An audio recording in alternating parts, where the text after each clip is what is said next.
আজ অনেক গরম, তাই আজ একটা পান্তা ভাতের রেসিপি বানিয়েছি, আপনাদের সাথে শেয়ার করছি। এই গরমে পান্তা ভাত খেতে সবারই ভালো লাগে, আর পান্তা ভাত খাওয়াও খুব ভালো। প্রথমেই এখানে রাতের বেলা ভাত বানিয়ে এটা আমি জল দিয়ে ভিজিয়ে রাখছি। এটা যেদিন বানাবো তার ঠিক আগের দিন রাতের বেলা জল দিয়ে এইভাবে গরম ভাতটা ভিজিয়ে রাখলে পান্তা ভাতটা খুব ভালো হয়। নমস্কার, কলিজ কিচেনে সবাইকে স্বাগত জানাচ্ছি। আজ বেশ অনেক দিন পর আপনাদের সাথে একটা রেসিপি শেয়ার করছি। মধ্যেখানে অনেকটা গ্যাপ হয়ে গিয়েছে, আপনাদের সাথে রেসিপি শেয়ার করতে পারি নাই, যেহেতু বাচ্চা স্কুলের সামার ভ্যাকেশন চলছিল। এই ভ্যাকেশনে একটু ঘুরতে গিয়েছিলাম। ঘোরার ভিডিওগুলোও আমি ধীরে ধীরে আপনাদের সাথে শেয়ার করছি। পান্তা ভাতের জন্য এখানে পেঁয়াজ প্রথমে ছিলকা ছাড়িয়ে নিচ্ছি। পান্তা ভাত এর আগেও আমি অনেক রেসিপি শেয়ার করেছি পান্তা ভাতের। এক এক দিন এক এক রকমভাবে পান্তা ভাত বানিয়ে থাকি। আজও বানাচ্ছি পান্তা ভাত, কিন্তু একটু অন্যরকমভাবে বানাচ্ছি। প্রথমেই পেঁয়াজগুলোকে আমি ছিলকা ছাড়িয়ে নিচ্ছি। 3 থেকে 4টা পেঁয়াজ এখানে নিয়েছি।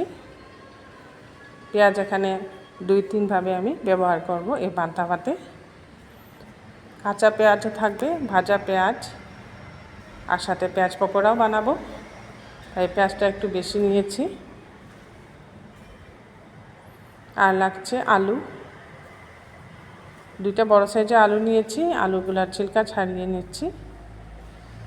আলু ভর্তা ছাড়া তো পান্তা ভাত একদম জমবেই না। পান্তা ভাতের সাথে যে কোনো কিছু বানানো হয়ে থাকুক না কেন, আলু ভর্তাটা অবশ্যই লাগে। আলু ভর্তাটা না থাকলে পান্তা ভাতটা একদম ভালো লাগে না। আলুগুলা ছিলকা ছাড়িয়ে বড় বড় করে কেটে নিয়েছি। কেটে এগুলাকে খুব ভালো করে ধুয়ে নিয়েছি। এবার একটা কুকারের মধ্যে এগুলা দিয়ে দিচ্ছি। কুকারের মধ্যে আলুগুলা দিয়ে দিচ্ছি পরিমাণ মতো জল। জল দিয়ে কুকারে 2 থেকে 3টি সিটি দিয়ে আলুগুলা আমি সিদ্ধ করে নেব।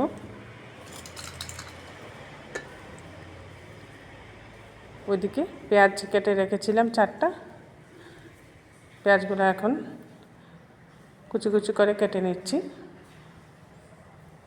পকোড়ার জন্য কাটছি, একটু পাতলা করে কাটছি। পান্তা ভাত অনেকে অনেক রকম বানিয়ে থাকেন, আর এক এক জায়গায় এক এক রকমভাবে পান্তা ভাত বানানো হয়, আর সবগুলোর টেস্ট একটা থেকে একটা সম্পূর্ণ আলাদা থাকে। এইভাবে পেঁয়াজ পকোড়ার জন্য পেঁয়াজগুলো কেটে নিলাম। এর মধ্যে একটা কাঁচা লঙ্কা দিয়ে দিচ্ছি, একটু ঝাল ঝাল হলে ভালো লাগবে পকোড়া। কাঁচা লঙ্কাটাও কুচি করে দিয়ে দিয়েছি। আর লাগছে বেসন। বেসন ছাড়া তো পকোড়া বানানো যাবে না, তাই এখানে বেশ কিছু পরিমাণে বেসন দিয়ে দিয়েছি। পরিমাণ মতো লবণ দিয়ে দিলাম, আর সামান্য দেব হলুদে গুঁড়া, সামান্য জিরে গুঁড়া। এখানে আপনারা ইচ্ছে করলে ধনেপাতাও দিতে পারেন। গ্যাসে একটা কড়াই বসিয়ে এর মধ্যে সামান্য সরষের তেল দিয়ে দিয়েছি। তেলটা এদিকে গরম হতে থাক। আলুগুলা সিদ্ধ হয়ে গেছে, এগুলাকে একটু ভেঙে নিচ্ছি, ঠান্ডা হয়ে যাবে। এইভাবে ভেঙে রাখলে তাড়াতাড়ি ঠান্ডা হয়ে যাবে। সরষের তেলের মধ্যে 4টা শুকনো লঙ্কা ভেজে নিচ্ছি। শুকনো লঙ্কাগুলো মুচমুচে করে ভেজে নিলাম। এগুলাকে এখন উঠিয়ে নিচ্ছি। এবার ওই তেলের মধ্যে আলু ভর্তার জন্য পেঁয়াজ কুচিয়ে রেখেছিলাম, পেঁয়াজটা ভেজে নিচ্ছি।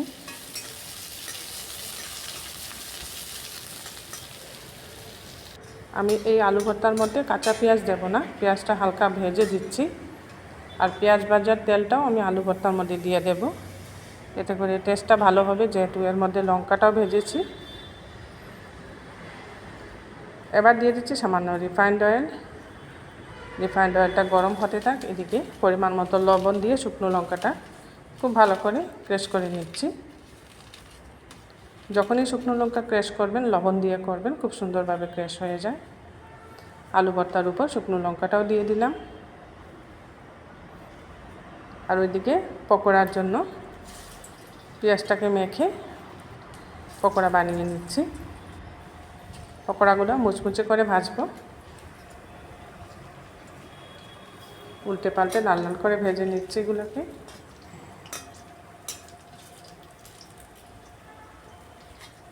পেঁয়াজ পকোড়া দিয়ে পান্তা ভাত খেতে দারুণ লাগে।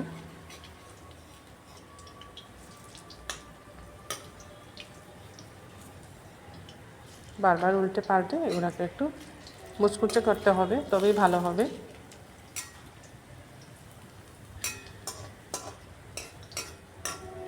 পেঁয়াজগুলো ভেজে নিয়েছি মুচমুচে করে পকোড়া। আর ওই তেলের মধ্যে একটা ডিম এখানে অমলেট বানাতে বসিয়ে দিয়েছি। আর ওইদিকে একটা মাটির থালার মধ্যে পান্তা ভাতটা নিয়ে নিচ্ছি, যেটা রাতের বেলা ভিজিয়ে রেখেছিলাম। পান্তা ভাতটা জলসহ মাটির থালার মধ্যে নিয়ে নিয়েছি। এবার সাজিয়ে নিচ্ছি যা যা জিনিস আমি দিয়ে পান্তা ভাতটা খাবো, সেই সব জিনিস দিয়ে পান্তা ভাতের থালাটা খুব সুন্দর করে সাজিয়ে নিচ্ছি। প্রথমে এখানে ডিমের অমলেটটা দিয়ে দিলাম, আর সাথে নিয়ে নিচ্ছি আলু ভর্তা। আলু ভর্তাটা একটু বেশি নিয়েছি।